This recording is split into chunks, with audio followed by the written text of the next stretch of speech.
অবসরের পরেও শিক্ষাদান থেকে বিরত থাকেননি পুরুলিয়ার সুবল স্যার। 85 বছর বয়স হয়েছে, তাও এখনো পর্যন্ত তিনি শিক্ষাদান করে যাচ্ছেন। যে ছবি আমরা আপনাদের সামনে তুলে ধরব, পুরুলিয়ার সুবল স্যার, তিনি দাদু স্যার নামেই পরিচিত। যেখানে দেখা যাচ্ছে অবসরের পরেও শিক্ষাদান থেকে তিনি বিরত থাকেননি। 85 বছরের এই শিক্ষক এখন সকলের প্রিয় দাদু স্যার।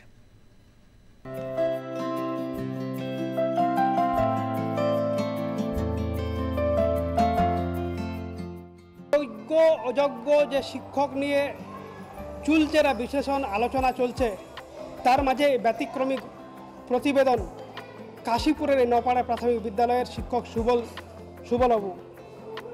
তার অনুপ্রেরণা সহশিক্ষক শিক্ষিকাদের ভরসা যোগাচ্ছে।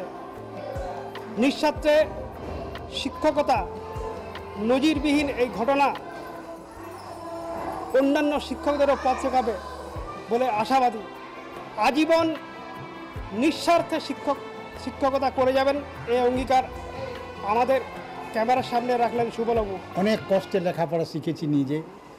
আমার বাবা মা খুব গরিব ছিলেন, আমি অনেক কষ্টে পড়েছি। কষ্টের মধ্যে আমি স্কুল ফাইনাল পাস করেছি। অভাবের জন্য আমি কলেজে ভর্তি হতে পারিনি। আমি শর্ট হ্যান্ড টাইপ টেলিগ্রাফ পড়েছিলাম, চাকরিও পেয়েছিলাম, কিন্তু আমার বাবা মা, আমি একটিমাত্র সন্তান তাদের ছেলে, তার জন্য বাবা মা আমাকে দূরে পাঠায়নি। তাদের ইয়াতে আমি রয়ে গেলাম এখানে প্রাইমারি স্কুলে। তখন প্রথমে আমি গোপালচক প্রাথমিক বিদ্যালয়ে যোগদান করি। ওখানে 40 বছর ধরে ওখানে আমি শিক্ষকতা করি। তারপর অবসর নেবার পর আমি এখানে এই নপাড়া বিদ্যালয়ে যোগদান করি। আমি নিঃসন্তান, একাকী।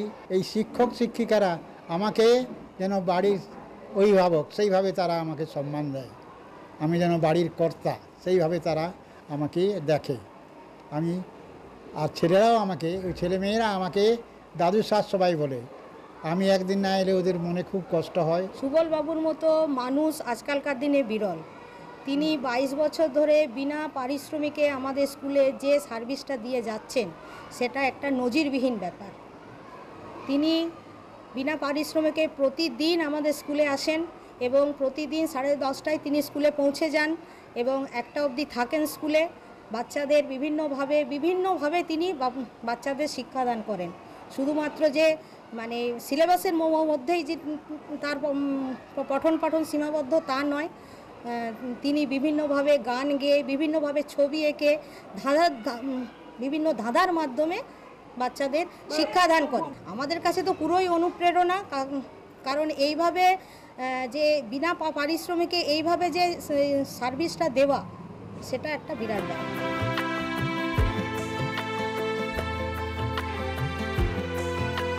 এই ধরনের ঘটনা তুলে ধরতে পেরে গর্বিত। কাশীপুর থেকে গৌতম প্রামাণিক, আর প্লাস নিউজ।